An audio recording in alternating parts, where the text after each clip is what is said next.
So to the first speaker, may I request Colonel Satish Malhotra to please give his views. Sir, please restrict yourself to 10 to 15 minutes and try to convey whatever maximum you can do to us. Thank you, and please come over. The stage is yours, sir. Good evening, sir. In fact, at the very outset, let me congratulate you for being so generous in nominating me as the first speaker of this webinar, and at the same time to undertake this mission under the present pandemic times. Now, to start with the subject, that is Dogra identity, consternation in modern times. I will not dwell on the past history as it is. We have done a lot of bedding in for the past history of the Dogras. I'll just come to the instant topic as well, that is Dogra identity and consternation. In fact, right till the morning, I was under the view as to what is to be spoken today. But now you see the entire this narrative surrounds around the word consternation. If you take the word consternation, it means dismay, fear of unexpected. Now, if that be the case, Dogras are fearing what? So that is supposed to be now debated upon. In fact, it's a very vast subject. If you ask me, I have dwelled upon this subject basically taking help of three theories. First of all, any identity of a nation, or for that matter, region, basically devolved upon five things. That is language, the places, that is forts, places, temples, dress, festivals, and cuisine. The very fact that this topic has come today, that is Dogra identity, means there is some crisis. Well, why the crisis? If you look at it, we way back in 1931-32 institutionalized the state subject provisions to basically protect Dogra identity. The very fact that even after about passage of 90 years, we are still under the garb of thinking that the Dogra are they are seeking for identity. It means we have to do some self-introspection. We have to look within ourselves only, that where exactly the fault lies. Now, coming to the basically three theories on which I have propounded my this subject, that is Dogra identity consideration. First of all, I'll take the example of Abraham Maslow's theory, that is hierarchy of needs. If you look at it, Abraham Maslow, the world famous management guru, he says that the top of the hierarchy of the needs are basically two things, that is the self-esteem needs and the self-actualization needs. Now, herein comes the role of our senior leaders of the Dogra community as such, that is the elders. Did the senior leaders guide the younger people to go for self-actualization? Self-actualization, I mean, regarding the identity. You see, as far as the basic needs are concerned, safety needs are concerned, everything was met. But when it came to esteem needs, self-actualization needs, that is our own identity, we failed. I'll take the narrative from 1947 onwards. In fact, before that, Dogra identity was very well established by our erstwhile rulers, starting from Maharaja Gulab Singh, right till 1947. But after that, the moment his exit took place in 1947, the entire community as such came to nothing. Did we Dogras stand in unison with our Maharaja? I mean, that is the thing, that was basically the start point. There we lacked. Nobody stood up.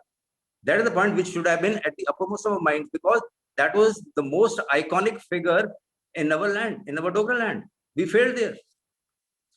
Now, coming to the second theory on which I have based my this entire lecture of my Dogra entity is basically the theory which is quite in vogue in army, that is Naam, Namak and Nishan, on which in fact I have written an article also in the Daily Excelsior.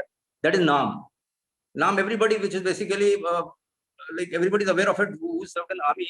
What exactly we mean by Naam? Naam means your name of Dogras, Dogra race. Now, if you look at it, sir, in fact, you are told that this Dogra kingdom was started by Maharaja way back in 1773. In fact, if you try to look at it, Dogra as a community are not confined to J&K only. They are basically spread to Himachal and two northern districts of Hoshiarpur and Punjab. In fact, if you look at it, Dogras, the first Dogra ruler was basically Puru, Porus king, way back in 300 BC, who fought the Battle of Hatepsus. And also the oldest fort which is there in Kangra, that is the Sansar Chand fort. In fact, if you try to look at it, Dogra lineage starts from there. And thereafter, it spread from Himachal downwards to Punjab, that is the two northern districts of Hoshiarpur and Gurdaspur, and thereafter to J&K. Now, if you come to the second principle, that is Nishan. What effort has been done in the last, you can say, 72, 73 years to make sure the Nishan of the Dogras, they are kept to the prime. Now, Nishan, it encompasses your forts, temples, palaces, etc. Everything. You see the case of Mubarak Mandi. You take the case of Jasrota Fort. You take the case of Samba Fort. I mean, there are diameters, and you take the case of Moti Mahal. Everything is basically lying in dilapidated condition. I mean, these are the things which a younger generation sets its eyes on to draw inspiration from. I mean, if these are in dilapidated condition, you can make out that the younger generation, they are just not interested because, after all, they have to draw inspiration from these things. This is where we have faltered. Number 3 is basically your namak. Namak, that is fidelity. Fidelity to the race, fidelity to the community, fidelity to the family in which you are staying. I have observed that Dogras, after having made some name, they are just not bothered. They just make their exit as if they don't have any connection with the motherland. I mean, this is one of the main causes that has to be addressed in the right perspective. Unless these 3 things are addressed in the right perspective, I am afraid we'll keep on roaming around in circles. Now, the third theory on which I'm going to base my facts is basically a theory which has been propounded by British thinker John Glubb, who propounded this theory in 1976, which is known as fall of empire or collapse of society, which he very clearly delineates how a society collapses. I am not trying to tell that the Dogra society as such has collapsed, but yes, if you try to look at it, it seems that everything has been lost. We are just not interested. Now, in case, if you try to go into the theory of John Glubb, he starts off with the age of pioneers. In fact, he's got about 6 distinct ages, starts with age of pioneers, in which he says the age of pioneers is that age in which the pioneers of the race spread their kingdom. Now, if that is the case, the age of pioneers started with King Puru, and later on with Maharaja Ranjit Dev in 1773. They were the people who were the sword arm of northern India. Imagine Puru, he almost defeated Alexander in the Battle of Hidipsus. They did their job. Thereafter comes the age of conquest. The age of conquest was basically further expanded from age of pioneers by able generals like General Zorawar Singh, who took Tibet, Ladakh under his abode. And thereafter comes the age of commerce. Now, this is the age of commerce where you see the minds, hearts and minds of Dogras have been polluted. We somehow didn't take forward the narrative of age of pioneers and age of conquest to age of commerce in the right perspective. We didn't help our brethren. We just were very happy in making money, that's all. And the moment the money is made, we pushed off on our individual agenda. Then comes the age of intellect. This is a very important age. In fact, I want to dwell more on this age of intellect. See, age of intellect basically says that in a particular community, there are a lot of intellectuals who, with their collective intellect, try to give a roadmap to the community as such. We had a lot of intellectuals in us. Imagine the first RSS chief of the state, Balraj Madho, and so many other leaders. They were there, but somehow they were not able to give the right perspective to the Dogra identity as such. I'll give an example. When the famous agitation of Praja Parishad started in way back in 47, 48, that is the time they should have realized that the Kashmiri-centric leaders and the center, they are just not interested in Dogras. Coupled with the fact that Maharaja Hari Singh was made to exit unceremoniously from the state, would have raised the hackles of our Dogra leaders. Look, we have to be a collective force to make sure that our identity remains intact. At the same time, simultaneously, within about a gap of about 2 years, the linguistic states formation took place. That is the time our leaders, they should have put forward their viewpoint and they should have put their foot down to look. nothing less is separate Dogra land to maintain our Dogra identity, because the separate Dogra land or statehood and Dogra identity, they are basically coterminous. They are basically sides of the same coin. This is where our leadership, that is the Dogra leadership, they have faltered. And it's high time that the present youngsters, they should take some lesson as to how exactly we faltered and what exactly are our like points from where we can go forward. Thereafter, the age of decadence. Now, John Glubb says that the moment the age of pioneers, age of conquest, age of commerce, age of intellect finishes, then comes the age of decadence. Now, if you look at it, at present, the Dogras are in the age of decadence. Age of decadence means we are just not bothered about our identity, we are just bothered about consumerism, our own this thing, self-centered. And we think that in case we are able to progress individually, we have won. The age of decadence has come to such a stage that we don't even bother to reach out to the Dogras of Himachal, to the Dogras of Punjab, that is the Dogras of Gurdaspur and the Dogras of Hoshiarpur. I mean, where is the effort undertaken by the local leaders or the local elders, even the youngsters or even leaders from the middle group, to forge ties with the Dogras of, say, Himachal? I will just give an example. In fact, the other day I was reading an article regarding GI tag, that is geographical indication tag. I'll just give an example to you. Dogra identity. Imagine, as on today, out of 746 GI tag items, not a single Dogra item qualifies for GI tag. But neighboring Himachal, you see, there are 8 items which are under the ambit of GI tag of India.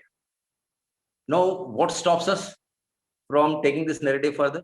It means we are just not bothered. It means there is a public apathy to retain Dogra identity. I'll give an example. In fact, I got a list of GI tags. It says in Himachal, we have Kullu shawl, Chamba rumal, Kenori shawl, Kangra painting, Himachali Kala Zira, and so on. If you look at it, Kangra painting and Basoli painting, they're like cousins. Imagine people in J&K, people in Jammu or in Basoli, they are not even taking cue from their brothers sitting across in Himachal as to why shouldn't we forge ties with our neighbors in Himachal and go for GI tag. I mean, this is a thing which should come from within. The fire should be there in the belly. That thing is not there only. And if you go across Pir Panjal, you see in Kashmir, there are 8 items which fall under the ambit of GI tag, starting from Kashmir Pashmina, Kashmiri Zozani craft, Kani shawl, Kashmir paper mashi, Kashmiri walnut carving, then Kashmiri carpets, and the latest to be joining the bandwagon of GI tag is Kashmiri saffron, which took place last year, that is in the year 2019. So out of J&K, there are only 8 items, and all 8 items from Kashmir, not a single item from Jammu. Now, if you try to look at it, they're good about. In fact, I have tried to collate a list of 10 items from Jammu which can further the cause of Dogra identity, because Dogra identity is like, the cuisine is also basically furthering the cause of the Dogra identity. Now, those 10 items are like Bhadroi Rajma, Kud Patisa, your Araspura Basmati, Jammu Anardana, Jammu Guchi, then Jammu Chikri woodwork, Rajpura Darhal, Udampur Kaladi, like there about 10 items. No effort worthwhile has undertaken to make sure that GI tag of these items from Jammu province, it makes to the list of GI tag of India. I mean, these are the things which are supposed to be basically the churning point for the Dogras as such. I mean, these are the indications. I mean, which in fact I have found it, that is Naam, Namak and Nishan. These are basically your Nishans. I mean, this is where I feel that we have failed, and the narrative is supposed to be taken. We keep on casting aspersions on Kashmiris on the center, and we keep on telling, look, these are people, they have snatched the narrative. It's not. It's not. We have to do self-inspection. We have to be a different narrative only. Unless a different narrative is undertaken, I am certain that circles and nothing much will come up efforts. Because only when self-introspection is done, a self-catharsis takes place. we understand, okay, this is the way forward, and this is where we had gone wrong. So unless these things are undertaken in the right perspective, the right earnest, I'm afraid nothing tangible will come out of these discussions. And at the same time, I believe to further the cause of Dogra identity, a definite leadership, the local leadership, that is at the local level only, and this has to be basically done by elders. The way forward has to be shown by the elders. Unless those people they come out of the closet, nothing. The main problem, as Gopal Singh Jamwal was telling, that we don't speak up. More visibility of Dogras have to be there. They have to be more vocal so that people around see us. Now, you take the case of Dogra dress. I'm sure everybody in Jammu and even in Delhi, they must be knowing that about 3 months back, there was a famous case of Pakul, Cap and Ferran being forced upon the IIT graduates of IIT Jammu. Despite our central leadership at PMO's office, that is Dr. Jitendra saying, nothing concrete could be done up. Now, tell me one thing. What was stopping the locals of Jammu to take the streets to make sure that this Dogra dress was worn on that very day? Nothing. We didn't do anything. We didn't do our bidding. I mean, these are things which agitate one's mind. That you see, these are the things which shows that nothing tangible is taking place. And even outsiders, they take cue from this place. Look, if the Dogra themselves they are not interested, why should we be bothered about these people? Let them do their bidding. In fact, I was reading an article in which the ex-railway minister, please conclude. Yeah, he told that people didn't come to me in time. Otherwise, I would have made sure that double line from Pathankot to Jammu takes place in no time. And that was and our Dogra leaders, imagine, they approached the railway minister when the railway budget was too late, too far. I mean, these are things which are supposed to be taken in the right perspective. So unless these things are thought over and they are basically given a thought in the right perspective, I am afraid I am not sounding very negative, but then nothing tangible will come out. These are things which are supposed to be taken in the right earnest. And I believe in case these things are taken in the right earnest, only then so-called, when we say in Hindi, Dogron ka kuch udhar ho sakta hai. I mean, these are things which I suppose I thought I should let my mind out. And most of the speakers, I think they will agree with my viewpoint. Thanks, sir. Thank you, Colonel Satish Lalodra, sir. You gave a very enlightening talk and you highlighted certain deficiencies which exist within our culture, within our intellect, I would say, within our minds. And I'm sure there are a lot of young boys and girls who are taking note of it, and even the elders who would wanting to work in this particular field to sort of, to undo those things. And I'm sure there will be some consensus. There will be some kind of a, effort which will be made in the society by we Dogras. And thank you very much for all the work that you've done. You've given us various theories and all. That means you really did a lot of homework before you came for this particular thing. Thanks a lot, sir. It's a very small thing for the Dogra cause, sir. Thank you so much. I appreciate your spirit for the Dogras.